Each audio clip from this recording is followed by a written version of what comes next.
जय हिंद दोस्तों। यहाँ पर आईटीबीपी की बात करो या फिर सीआरपीएफ की बात करो, ट्रेड्समैन की काफ़ी ज़्यादा वैकेंसी निकल रही हैं। अलग अलग पदों पर यहाँ पर वैकेंसी देखने को मिल रही हैं। लेकिन इन डिपार्टमेंट के अंदर, इन फोर्सेस के अंदर, चाहे तो एसएसबी की बात कर लो, आईटीबीपी की बात कर लो, सीआरपीएफ की बात कर लो, एक स्पेशल यहाँ पर डिपार्टमेंट बना दिया गया है जिसको बोला गया है, देखिए अलग अलग नाम से, सीआरपीएफ कांस्टेबल किचन सर्विस या फिर आईटीबीपी कांस्टेबल किचन सर्विस, या इसी तरीके से एसएसबी कांस्टेबल किचन सर्विस के नाम से डिपार्टमेंट बना दिए गए हैं। यहाँ पर अलग अलग पदों पर वैकेंसी देखने को मिल रही हैं। यहाँ पर मैं कांस्टेबल कुक की बात करूँगा, वाटर कैरियर की बात करूँगा और वेटर की बात करूँगा।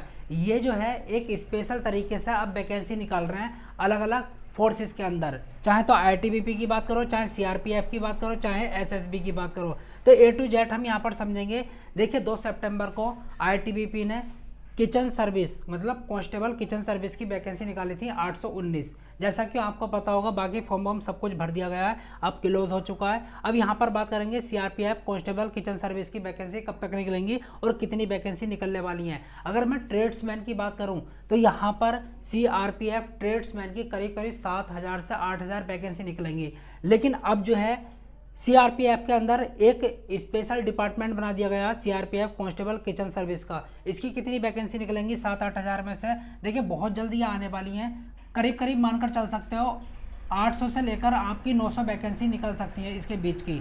पोस्ट नेम की बात करो तो यहाँ पर अलग अलग पोस्ट पर आपको सिलेक्ट किया जाएगा, कांस्टेबल कुक के तौर पर, वाटर कैरियर या वेटर के तौर पर। अब यहाँ पर एज की बात करेंगे, कितनी एज मांगी गई है हर एक पोस्ट के लिए। अगर मैं कुक की बात करूँ, वाटर कैरियर की बात करूँ या फिर वेटर की बात करूँ, अगर आप जनरल से आते हैं तो आपकी मिनिमम एज 18 होनी चाहिए, मैक्सिमम एज 25 साल होनी चाहिए। जैसा कि आपको पता, गवर्नमेंट रूल के अकॉर्डिंग ओबीसी वालों को 3 साल की छूट मिलेगी, SC ST वालों को 5 साल की छूट मिलेगी। क्वालिफिकेशन की बात करते हैं। देखिए अगर आप किसी भी पोस्ट के लिए अप्लाई करना चाहते हैं तो आपकी मिनिमम क्वालिफिकेशन 10th पास होना ज़रूरी है। आपका कितना भी परसेंट है, आप यहाँ पर आवेदन कर सकते हैं, अप्लाई कर सकते हैं। लेकिन इसके साथ साथ आपके पास एक सर्टिफिकेट होना चाहिए NSQF लेवल 1 कोर्स का इन फूड प्रोडक्शन और किचन, और ये जो अफिलेटेड होनी चाहिए इंस्टीट्यूट NSDC से अफिलेटेड होनी चाहिए, तभी ये आपका जो सर्टिफिकेट है मान्य होगा, अदरवाइज ये मान्य नहीं होगा। देखिए मैं आपको यहाँ पर यही बतलाना चाहूँगा, बहुत सारे आजकल मार्केट में NSQF के फेक सर्टिफिकेट बन रहे हैं। बच्चे क्या करते हैं, उनको खरीद लेते हैं और यहाँ पर लगा देते हैं। जैसे ही डॉक्यूमेंट वेरिफिकेशन होगा आपको बाहर कर दिया जाएगा। मैं आपको यहाँ पर बतला देता हूँ, जो ऐसे इंस्टीट्यूट हैं जो NSDC से अफिलेटेड है, उनसे जाकर आप इस कोर्स को कर लें। 6-7 महीने तक इसका कोर्स हो जाता है और आपको सर्टिफिकेट भी मिल जाएगा। आपको सॉफ्ट कॉपी तो बहुत पहले मिल जाएगी इसकी, जिससे कि आप यहाँ पर अप्लाई कर देंगे। 1-2 महीने बाद आपको सॉफ्ट कॉपी मिल जाएगी, बाकी हार्ड कॉपी आपको बाद में मिल जाएगी, मतलब ओरिजिनल सर्टिफिकेट। अब यहाँ पर सैलरी की बात करेंगे। यहाँ पर आपको लेवल 3 की सैलरी मिलेगी। ग्रुप C की ये पोस्ट रहने वाली हैं।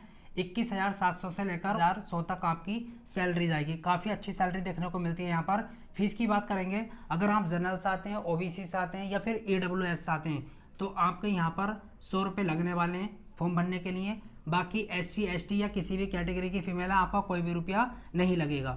जॉब लोकेशन की बात करेंगे, ऑल ओवर इंडिया आपकी जॉब लोकेशन रह सकती है। ऑल इंडिया के मेल और फीमेल अप्लाई कर सकते हैं, किसी को भी मना नहीं है। सिलेक्शन प्रोसेस की बात करते हैं। सबसे पहले आपका फिजिकल होगा, PET PST, उसके बाद में रिटर्न होगा, डॉक्यूमेंट वेरिफिकेशन, मेडिकल टेस्ट होगा जिसको मेडिकल एग्जामिनेशन कहते हैं, मेरिट लग जाएगी आपकी फाइनल। ओके, अप्लाई डेट की बात अभी थोड़ी देर में करेंगे। फिजिकल की बात कर लेते हैं, फिजिकल में क्या क्या रहने वाला और बाकी रिटर्न की भी बात करेंगे। यहाँ पर मेल की बात करूँगा, यहाँ पर फीमेल की बात करूँगा। अगर मैं हाइट की बात करूँ, मेल की 165 सेंटीमीटर मांगी गई है, जबकि फीमेल की 155 सेंटीमीटर मांगी गई है। बाकी जो हिली एरिया से आते हैं या ST कैटेगरी से आते हैं मेल, उनकी 160 सेंटीमीटर, बाकी फीमेल की 148 सेंटीमीटर मांगी गई है, जो हिली एरिया या ST कैटेगरी से आती हैं। बाकी चेस्ट की बात करेंगे, मेल की 75 से 80 सेंटीमीटर होना चाहिए। एक्सपेंशन के बाद यहाँ पर फीमेल का मेज़र नहीं किया जाएगा। रेस की बात करते हैं, यहाँ पर आपको रनिंग करनी होगी 1600 मीटर की 7.5 मिनट में, जबकि फीमेल को 800 मीटर की 4 मिनट 45 सेकंड में। लॉन्ग जंप की बात करते हैं, लंबी कूद की, मेल को 11 फीट कूदना होगा, जबकि फीमेल को 9 फीट कूदना होगा, 3 चांस मिलेंगे। हाई जंप की बात करते हैं, ऊंची कूद की, मेल को 3.5 फीट ऊंचा कूदना होगा, जबकि फीमेल को 3 फीट कूदना होगा। बाकी 3 चांस आपको यहाँ पर भी मिलेंगे। अब रिटर्न में आपसे क्या पूछा जाएगा, इसको ध्यान से सुन लेना। आपसे यहाँ पर जनरल अवेयरनेस, और जीके के 15 क्वेश्चन पूछाएंगे 15 नंबर के। मैथ के बहुत कम सिलेबस है, बहुत आसानी से कर लेंगे। 10 क्वेश्चन पूछाएंगे 10 नंबर के। रीजनिंग से आपसे 15 क्वेश्चन पूछाएंगे 15 नंबर के। बाकी इंग्लिश और हिंदी से आपके 10 क्वेश्चन पूछाएंगे। टोटल मिलाकर ये कितने हो जाएंगे, 50 क्वेश्चन हो जाएंगे, 50 मार्क्स के हो जाएंगे। और यहाँ पर 1 घंटा आपको करने के लिए मिलेगा। और निगेटिव मार्किंग यहाँ पर नहीं रहने वाली, निगेटिव मार्किंग नहीं है यहाँ पर, यह फ़ायदा होने वाला है। तो मैंने A to Z आपको बता दिया, अच्छे तरीके से तैयारी करिएगा, बहुत जल्द इसके फॉर्म निकलने वाले हैं। अब देखिए अप्लाई डेट की बात कर लेते हैं, कब तक आप इसका आवेदन करेंगे, कब तक इसकी वैकेंसी निकलने वाली है। बहुत जल्द इसकी वैकेंसी निकलने वाली है। जैसा कि आपको मैंने पहले बता दिया, IITBP की तो निकल चुकी है 2 सितंबर को, इसकी भी बहुत जल्द निकलने वाली है, क्योंकि 7,000 से 8,000 ट्रेड्समैन की आपकी वैकेंसी निकलेंगी। तो उसी के बीच में आपकी ये वैकेंसी भी निकलेंगी, उससे पहले ही निकलेंगी ये किसकी, CRPF कांस्टेबल किचन सर्विस की आपकी वैकेंसी निकलने वाली है। इन 3 पोस्ट के लिए, कुक, वाटर कैरियर और वेटर के लिए आपकी वैकेंसी निकलेंगी।